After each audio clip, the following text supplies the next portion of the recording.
Y hay comentarios, por ejemplo, Betsy Hill, súper interesante presentación. Todavía no se ha formulado la primera pregunta, pero tenemos abierto el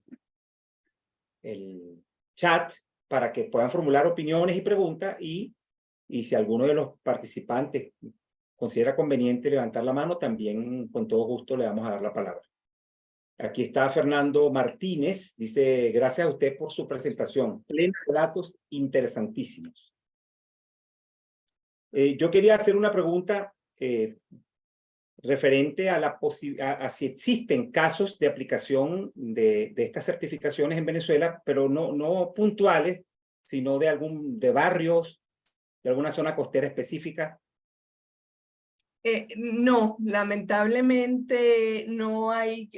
Los casos que hay son de edificios, los 3 que mencioné. Y hay interés en otros edificios que están en proceso de diseño. Lamentablemente a nivel de urbanismo todavía no hay solicitudes inscritas en Venezuela dentro de por lo menos LEED, que es la más conocida.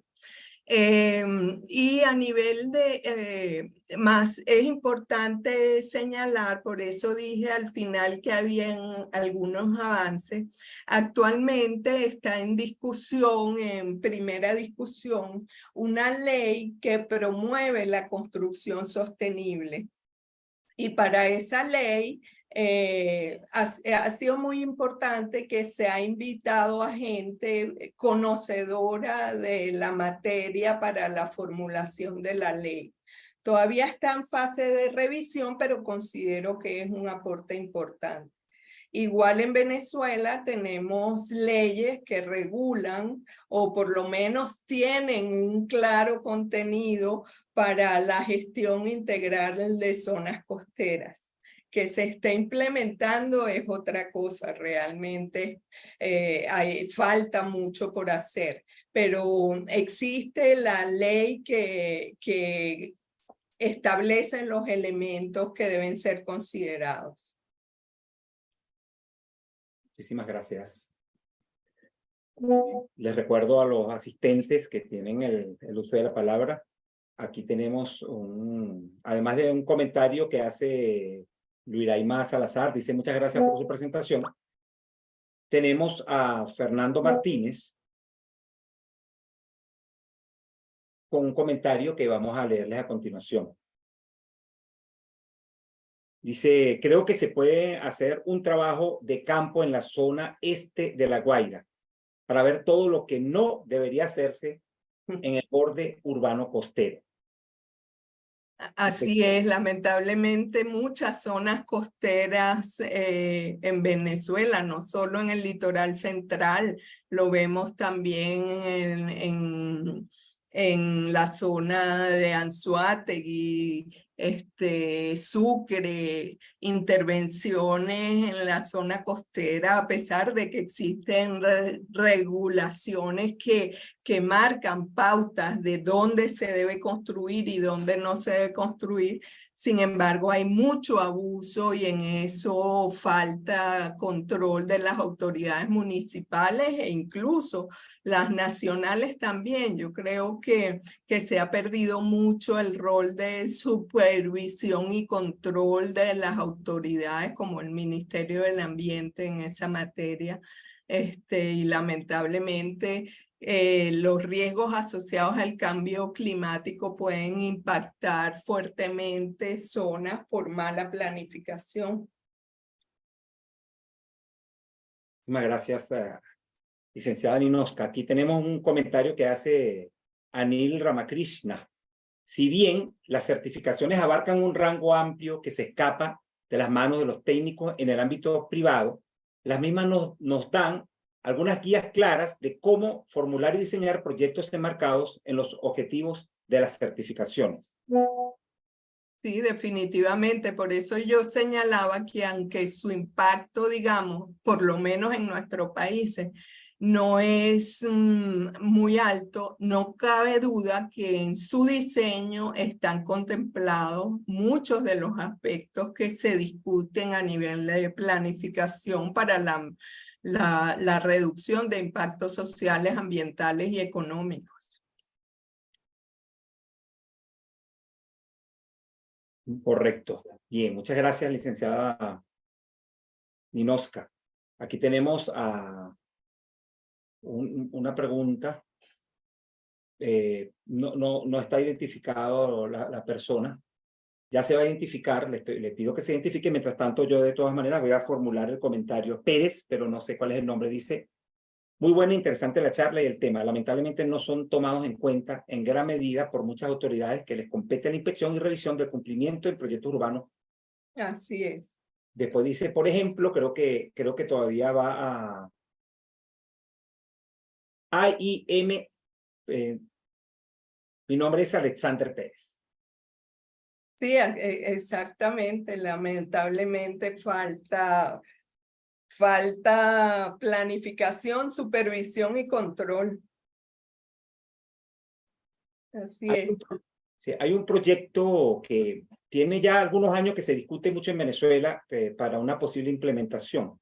Ese es un proyecto extremadamente complejo y un área costera que abarca las localidades de Higuerote, Río Chico y la vía que llaman la costanera, para unirlos a través de una vía en la costa, atravesando todas esas zonas de alta vulnerabilidad ambiental, y a donde además llega el río Tuy, que podemos decir que es el mayor reto de ingeniería que se pueda tener en ese proyecto, a pesar de las otras dificultades, porque hay muchos retos de ingeniería, pero el río Tuy, que llega contaminado y que si no es saneado, obviamente tampoco le da factibilidad a este proyecto. Sin embargo, como parte de esos proyectos, se habla mucho de una reforma urbana a los pueblos de Higuerote, a las ciudades de Higuerote y Río Chico.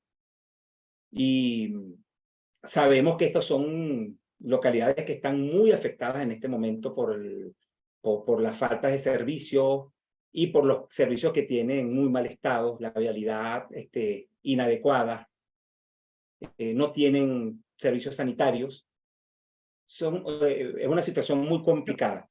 Claro, y el principal drama en línea también con lo que hizo la presentación del ingeniero Uzcategui, tiene que ver con que tú no puedes concebir la planificación sin visualizar lo que hay, especialmente cuando hablamos de ese eje costero, sin visualizar lo que tienes aguas arriba. O sea, no tenemos, puedes arreglar las comunidades o poner bonito, digamos, la comunidad, pero si no tienes resueltos la captación de aguas residuales, aguas arriba, y el tratamiento de aguas residuales de esa comunidad, puedes tener la mejor, desde el punto de vista de su valoración, las mejores playas, las más hermosas, pero no logras el objetivo completo, pues que es de una planificación integrada. Muchísimas gracias, licenciada Ninoska. Aquí tenemos al académico Domingo Acosta. Dice, excelente presentación, muy didáctica y muy clara. Bueno, Realmente, Domingo sabe de eso. por eso él aquí es un personaje en materia de construcción sostenible y diseño sostenible de edificaciones. Es correcto, completamente. Referente. Saludos, Domingo.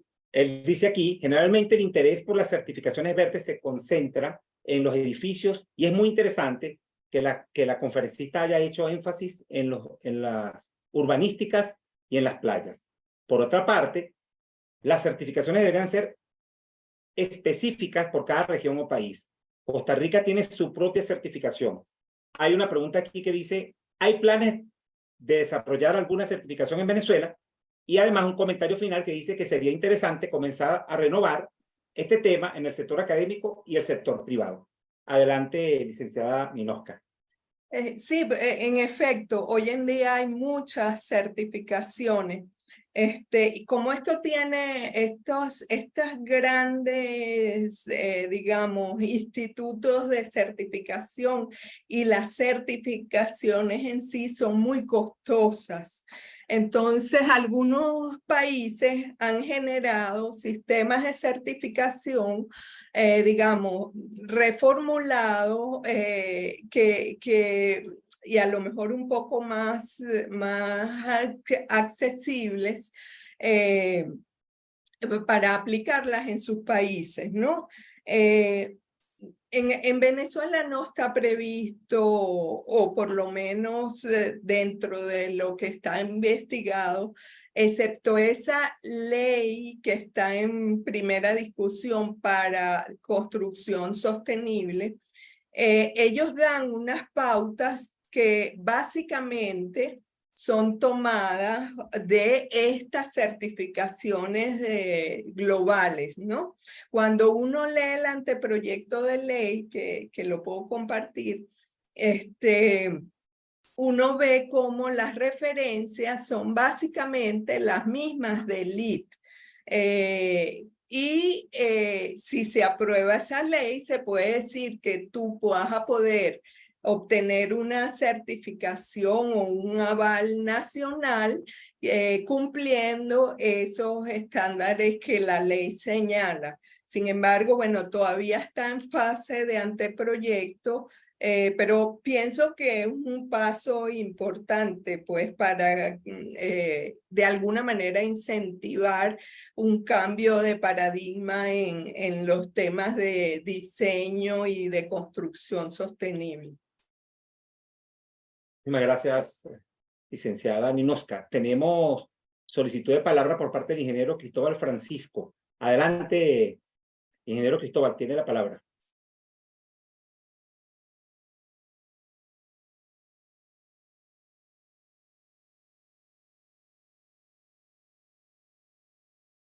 Creo que tiene el micrófono apagado.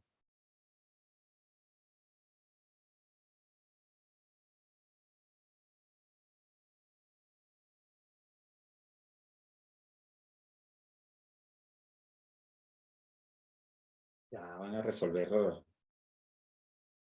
Mientras tanto, quiero comentar aquí, el profesor Nicolás España comenta: la contaminación de los ríos y la gestión de las aguas residuales afectan significativamente la calidad y salubridad de nuestras playas. Así es. Y también tenemos acá, adelante, licenciada Ninosca, si quiere complementar. No, sí, así es. O sea, los procesos de contaminación de nuestras playas tienen que ver con la ausencia de adecuados sistemas de tratamiento de aguas residuales municipales. En muchos casos, la falta de gestión de conjuntos residenciales de manejo de sus aguas residuales, y por supuesto el tema de los ríos y descargas de ríos a los mares, ríos que no tienen tratamiento, cuyas aguas no tienen tratamiento, y hay descargas incontroladas desde distintos puntos, poco controladas. Adelante, ingeniero Cristóbal Francisco, si ya tiene resuelto el problema del audio.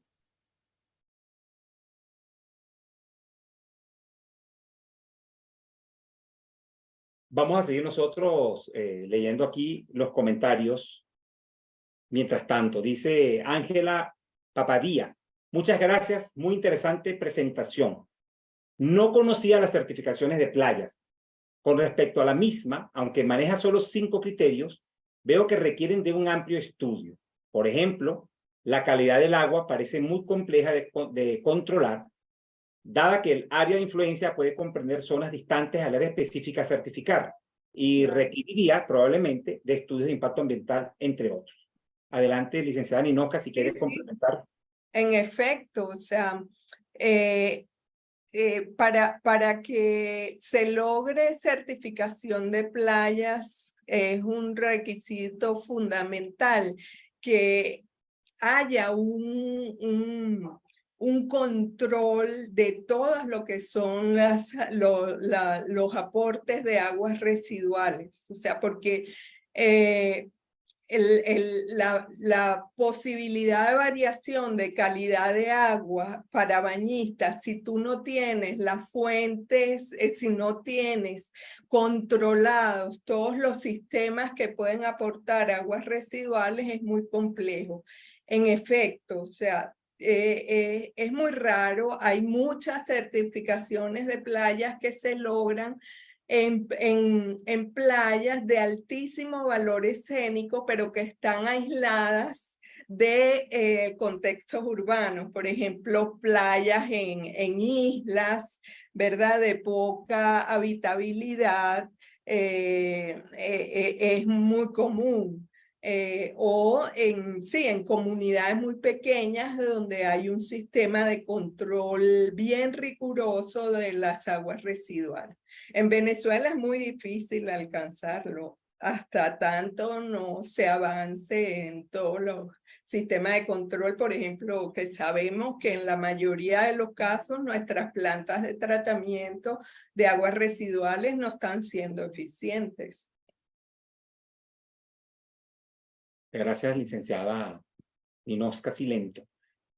Todavía queda pendiente el derecho de palabra solicitado, o la toma de palabra solicitada por Cristóbal Francisco. Aparentemente continúan las dificultades técnicas para hablar. Está todavía abierto el derecho de palabra. Tenemos tiempo si alguno de ustedes quiere continuar con los comentarios. En este momento no quedan preguntas pendientes para responder.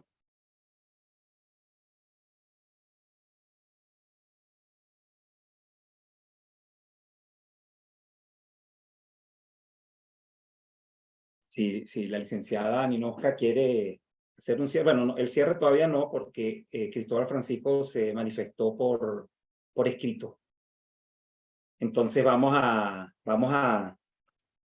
leer lo que él escribe. Dice, además de felicitar a la profesora, quería referirse a que la pobreza atenta contra este concepto.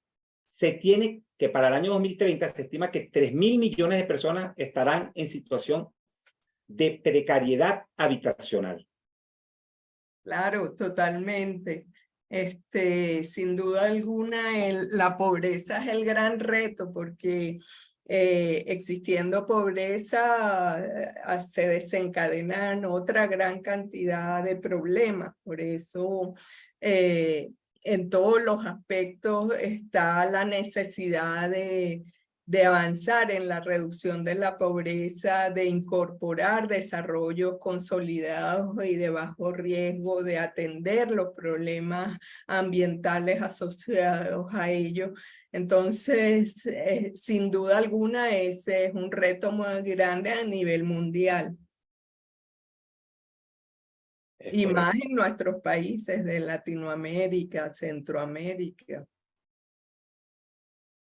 En todo caso, Cristóbal Francisco complementó escribiendo, lo cual obliga a la proliferación de desarrollos no controlados. Así es, así es. La profesora Debbie Méndez, excelentes presentaciones, gracias. Gracias, Debbie, saludos. Saludos, Ninosca, excelente. Bueno, y el profe también, excelente, las dos. Gracias. De verdad que son presentaciones muy didácticas y con mucha información súper interesante. Gracias, Debbie.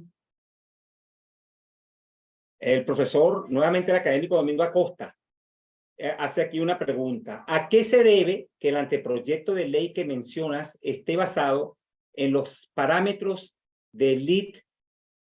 Tendrá que leer el anteproyecto, pero en mi opinión, esto no es lo más indicado. Sí, de acuerdo contigo, Domingo. Lo que yo he visto en el anteproyecto es que toma como referencia muchos aspectos de LEED, o que en general son muy parecidos a las distintas certificaciones. Y yo creo que como está ocurriendo en otros países, es necesario adaptar o tropicalizar más el tema si se va a ir a certificaciones, o sea, hacer un copy de una propuesta mundial no es lo más adecuado. Hay elementos que son comunes, pero coincido en que lo ideal sería reunir a una cantidad de expertos que en este país lo hay, empezando, bueno, tu experiencia, la experiencia de mucha gente que está trabajando el tema de sostenibilidad, Alfredo Silento, que debo mencionarlo también, junto a Domingo, y mucha gente, y que lo ha venido trabajando desde hace muchos años y que tiene, por ejemplo, Domingo, muestras de edificaciones diseñadas con ese concepto y que son absolutamente sostenibles y hermosas además. Entonces, creo que lo ideal sería incorporar a muchos de estos expertos en la revisión o en la propuesta de un modelo de certificación más adaptado a nosotros, o no necesariamente certificación, de un anteproyecto de ley que considere aspectos alineados con lo que es el país y sobre todo con sus potencialidades. En el país tenemos vientos, tenemos sol, tenemos una cantidad de elementos naturales que favorecen un diseño sostenible. Tenemos además comunidades con un valor cultural altísimo. Entonces, lo ideal sería hacer eso, partir a lo mejor de cero para una propuesta muy nuestra, pues como en algunos países ha sucedido. Coincido contigo.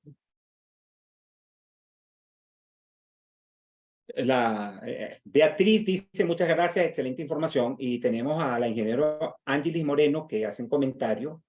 Dice que ella es de Barinas, que no es un estado costero, pero que tiene otro reto, que es la mitigación de inundaciones y la falta de planificación. Claro, claro, así es. Eso es un reto nacional, pues, porque falta mucho que hacer en términos de planificación y ahora de planificación considerando los temas de sostenibilidad. A mí me encantaría, no sé si es posible técnicamente, si el académico Domingo Acosta tiene posibilidad de abrir su micrófono, sería excelente que nos haga un complemento con sus opiniones. Él escribe aquí algo, pero me gustaría que él lo haga directamente. A mí también me gustaría. Bueno, gracias por darme la palabra como anfitrión. Muchas gracias, Nayib. Wadji. Siempre te digo como nombre tu apellido, pero es Wadji. Ok. No, lo que pasa es que he escuchado el anteproyecto, lo he leído someramente, y si ahora Ninoska nos dice que está ilustrado, bueno, como puede verse en la redacción, basado en LEED, bueno, me parece que es algo preocupante porque, como decimos en criollo, luce entubado, luce predirigido, no sé o sea, no sé de dónde los diputados habrán obtenido esa información, quién los habrá asesorado con ese fin. Pero bueno, no es algo que augure éxito o que augure que una ley sea amplia e inclusiva. Me estoy adelantando, pero en principio, con la experiencia que uno tiene, dice, bueno, me parece que no debería, porque como tú muy bien dijiste, estas certificaciones son unos checklists. Exacto, exacto. Y son unos checklists además que, como en el caso de LEED, las certificaciones que da están basadas en lo peor que puede haber en un planeta, que es el extractivismo, ¿no? Porque son plata, oro y platino.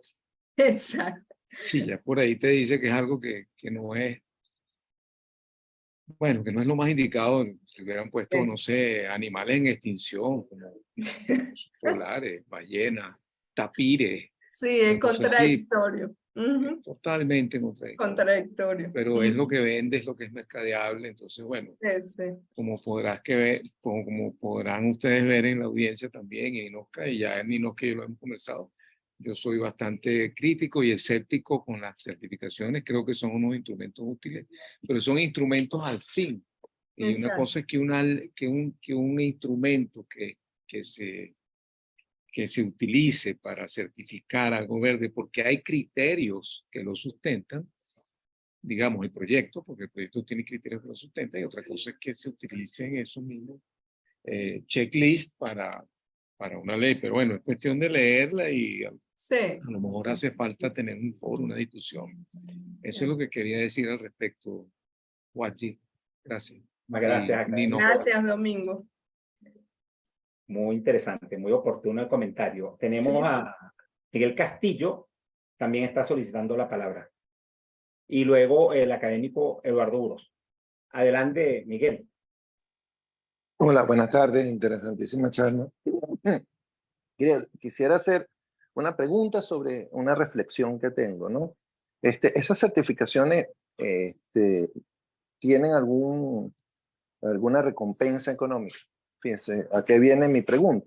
No. Con los bonos de carbono, en el panel intergubernamental para el cambio climático transforma. Cuando tienes una industria que genera mucho CO2, se hace un cálculo de las emisiones por tonelada y después se transforma en un bono de carbón que se comercializa en un mercado. Y las personas que hacen ese cambio tienen un beneficio económico. Yo he estado estudiando dos países muy diferentes, por ejemplo en California. Tengo compañeros que tenían paneles solares. Entonces, allá hay un sistema de gestión energética en el cual durante el día, si ellos no están en su casa, que generalmente no están en su casa donde donde están generando electricidad a través de las celdas fotovoltaicas, ese excedente es incorporado al sistema, a la red, al grid. Y después tienes un descuento dentro de tu factura cuando utilizas las otras fuentes energéticas. En Noruega, que es el otro caso, ellos utilizan mucho la geotermia, las casas, tengo varios amigos que en sus casas tienen geotermia para calentar el agua. ¿Ok? ¿Por qué? Porque en todo eso, lo que digo a nivel de local, hay una cosa muy particular, que el costo de la electricidad es elevado, entonces se busca ahorrar. El problema es que en Venezuela aquí no hay cultura de ahorro energético, ¿no? Eso es lo principal, no hay cultura. Yo mismo le inculco a mis hijos que apaguen las luces, que si no están viendo un televisor no lo apaguen. Pero al igual que la gasolina, por ejemplo, que nos las han regalado toda la vida, no hay una cultura nuestra cultura está, por todas las subvenciones que hemos tenido durante tantos años, está orientada hacia el derroche, ¿me entienden? Hay personas, cuando yo estaba en países que dicen, mira, vámonos todos en un carro y así ahorramos gasolina. Aquí cada quien, hay familias que tienen cuatro personas y ahí tienen 4 carros, uno para cada uno. ¿Por qué? Pues la gasolina era regalada, igual que la electricidad. Entonces, ¿qué incentivo económico existe con alguna de estas certificaciones? Porque el ser humano, como decía Maquiavelo, es malo por naturaleza. Bueno, mira, no.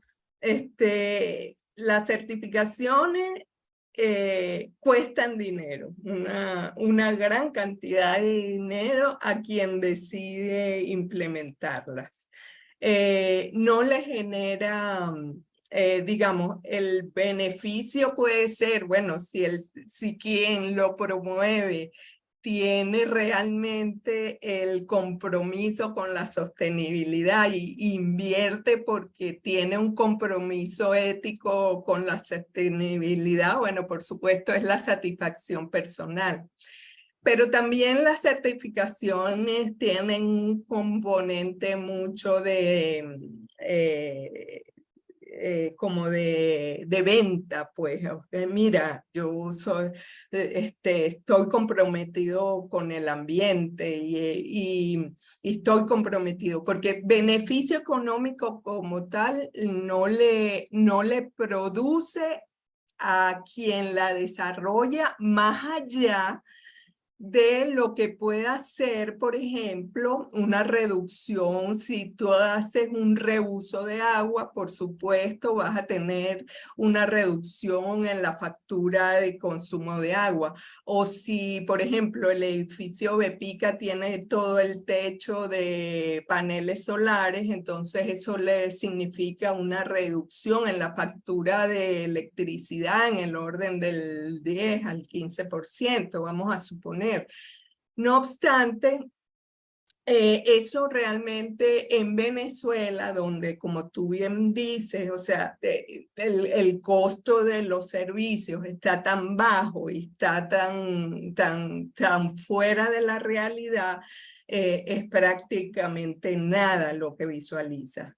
Ahora, si a futuro se aterriza todo eso, o se produce, por ejemplo, ese mecanismo que hay ya operando en Colombia, en Ecuador, en Brasil, prácticamente todos los países grandes de Sudamérica ya están vendiendo energía, incluso las comunidades, o sea, hasta particulares que logran ahorro energético pueden vender a la red la energía sobrante por su eficiencia en el manejo, o reciben incentivos por todo lo que es el proceso de gestión de los desechos. Sin embargo, en Venezuela, por ejemplo, no está en este momento permitido bajo ningún respecto colocar tu excedente de energía en la red pública, a pesar de que tenemos unos graves problemas de suministro de electricidad. Entonces, en ese sentido, no hay un beneficio para quien certifica más que de imagen o de compromiso cuando realmente es un compromiso. Muchísimas gracias a Miguel Castillo por participar y a la licenciada Ninosca.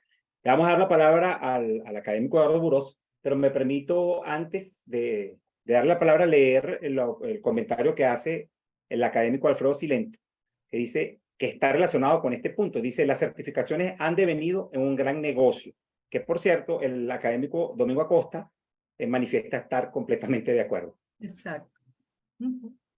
Bueno, vamos a darle la palabra al académico Eduardo Burós. Adelante, académico Eduardo.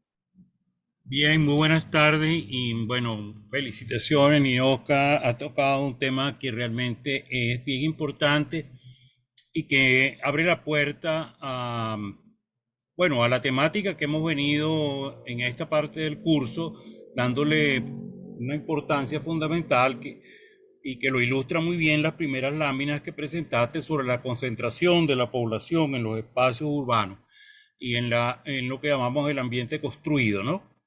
Eso nos remonta a un tema que en nuestra última discusión en la Comisión de Ambiente de la Academia estuvimos tratando, que es justamente la conveniencia de al menos hacer una revisión de nuestra lista de documentación legal y de regulaciones que tienen que ver con la gestión ambiental.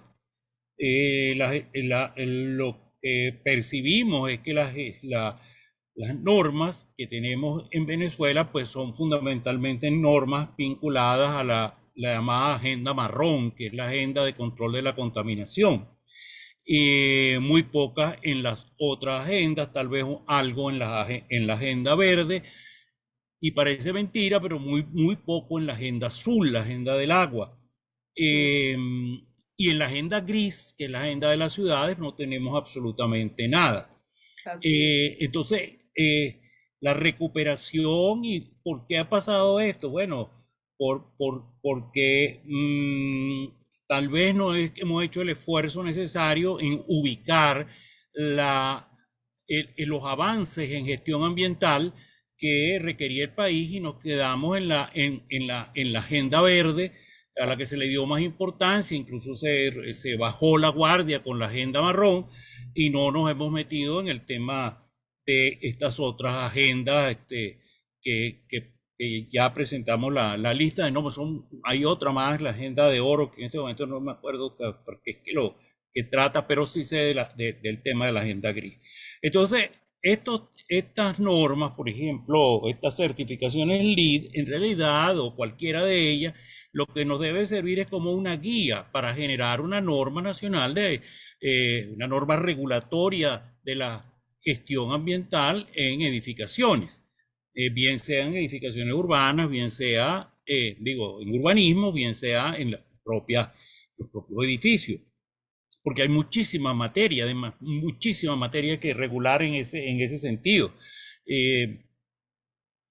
De todo orden y de todo tipo. Entonces, y en eso ha avanzado el mundo y, por supuesto, nosotros nos hemos quedado tanto atrasados en eso.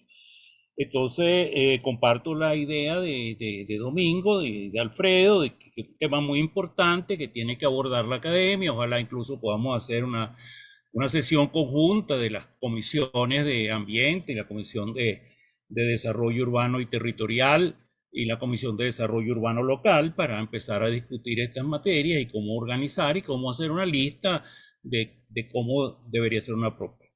Aparte de eso, a mí me llamó muchísimo la atención que el eje fundamental de la gestión ambiental en donde esté involucrado el hombre es la relación que llamamos de capacidad de carga. No vi en la norma, en la norma o la certificación de playas azules, no vi la estimación de capacidad de carga, ¿no? Como por ejemplo el senderismo, que es uno de los que más posibilidades de uso recreacional está teniendo y además se está estimulando en Venezuela. Eso depende de la capacidad de carga y entender que el senderismo y que el uso de las playas dependen de la capacidad de carga y depende de que la gente, el común, quienes asisten a una playa comprenda que las playas son como el cine, que cuando se llenó la sala no puedes entrar, son públicas, todo el mundo tiene derecho al acceso, pero es como el cine, se llenó la capacidad de carga, y todo el mundo tiene derecho a ir al cine y al acceso y entra, pero se llenó la sala, no entra. Y que eso tiene que educarse, tiene que haber mucha educación ambiental porque el concepto es muy difícil de comprender para el común de las personas, pero es la base de la regulación. Entonces es el aporte que quería hacer en este momento, los dos temas, el tema de la importancia de empezar a revisar dónde nos hemos quedado atrasados en la normativa legal y el tema de la consideración de las capacidades de carga en todo lo que tiene que ver con la gestión donde se involucra el hombre con el ambiente. El ambiente naturalmente tiene una capacidad de carga que el hombre no puede ir más allá de ella sin someterlo a una degradación. Eso es todo, Sí. muchas gracias. Muy oportuno el tema de capacidad de carga, Eduardo, en efecto. Cuando estuve preparando la presentación, tuve la oportunidad de revisar un documento en el que se comparaban las distintas certificaciones de playa y se hacía un análisis crítico de algunas de ellas. Y la persona que hacía el análisis crítico señalaba que en muchas de ellas hay dos factores que no son considerados y que juegan un papel fundamental.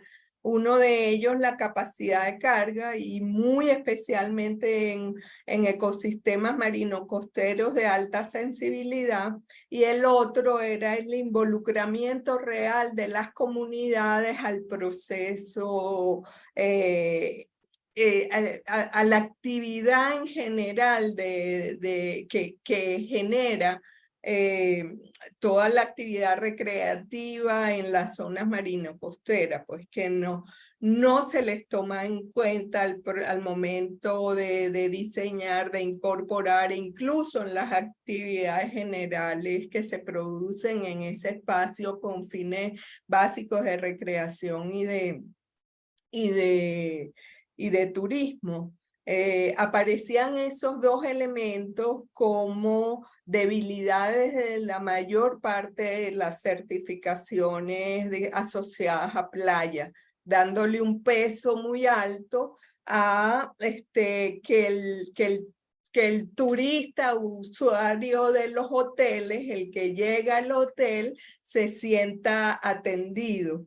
Era como la crítica que se hacía a muchas de estas certificaciones. Le das más peso a que quien está en el hotel sienta que el espacio está cuidado y puede subestimar otros elementos que incorporan a la población local en justamente el valor económico que genera esa actividad turística. Entonces, muy válido el comentario, Eduardo. Muchísimas gracias. Tenemos un cierre de lujo con intervenciones de primera línea de ponentes académicos y participantes. Tenemos un último comentario escrito acá, que lo hace Fernández Martínez. Las certificaciones deberían ser forzosamente adecuadas a cada país o región. No es lo mismo, por ejemplo, aislar térmicamente una casa con el sistema constructivo empleado en América del Norte que una de nuestras moles de concreto. Claro, claro. Bien, estamos exactamente en la hora. Ha sido muy interesante. Queremos preguntarle a la académica Ninosca, a la licenciada Ninosca, si ella desea dar unas palabras de cierre. No, bueno, por supuesto, muy contenta de haber tenido nuevamente la oportunidad de presentar, de hacer esta presentación, agradecida con todos los participantes que la escucharon con atención y con todos quienes completaron la presentación con sus comentarios y con sus preguntas. Muchas gracias y bueno, yo creo que tenemos que seguir caminando en la ruta correcta y nosotros sabemos cuál es la ruta correcta y en ese camino es que tenemos que seguir trabajando pues en hacer las cosas bien y con ética y con compromiso. Bueno, muchísimas gracias a todos. Muchísimas gracias. Gracias a todos los asistentes por su participación. Les recuerdo que para la semana que viene, para el lunes 10 de julio, tendremos las últimas 2 charlas de la cátedra de la academia en su versión del año 2023. Las charlas estarán a cargo de los académicos, la académica Griselda Ferrara y Jesús Gómez. La académica Ferrara nos hablará del cambio climático, cómo nos afecta y qué podemos hacer para enfrentarlo. Y el ingeniero Jesús Gómez, energías renovables. Será muy interesante, los estaremos esperando.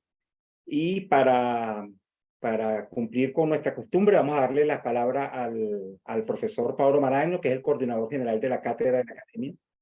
Adelante, profesor Pablo. Bueno, mi agradecimiento y felicitaciones a los 2 conferencistas de hoy, el académico Germán Uzcategui y la comisionada Ninosca Silento, comisionada de la ANIH, pues por las 2 excelentes conferencias que nos han brindado hoy.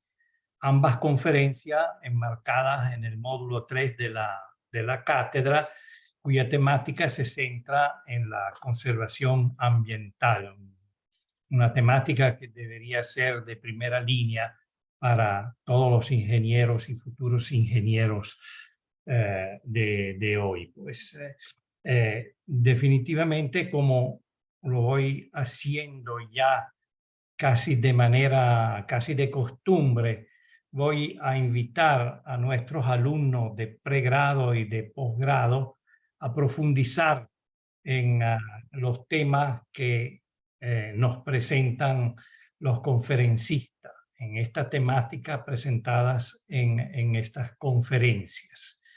Tienen todas las herramientas para hacerlo. Estas charlas son subidas al canal YouTube de la Academia. Ellos pueden visualizarla con toda tranquilidad, y también tienen prácticamente subida en la plataforma de sus universidades. En esta plataforma también está todo el material de apoyo y la bibliografía proporcionada por los conferencistas. Además, pueden hacer consulta a los responsables de la cátedra, y por último, en la web hay una abundancia de información y de estudios de análisis precisamente sobre la temática de la conservación ambiental inducida principalmente por las intervenciones antrópicas realmente. Bueno, creo que con esto nuestros estudiantes van a tener un mejor rendimiento en las evaluaciones, pero también, y creo que lo más importante, van a poder interiorizar realmente todos los conceptos que nuestros distinguidos ponentes tratan de transmitirnos.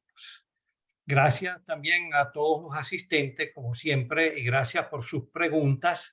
Le damos cita para la próxima semana, y para concluir, como siempre, un agradecimiento también a nuestro moderador Vagdi por la manera como dirige tanto las conferencias como la sesión de preguntas. Gracias, Vagdi, gracias a todos, y hasta la próxima semana entonces.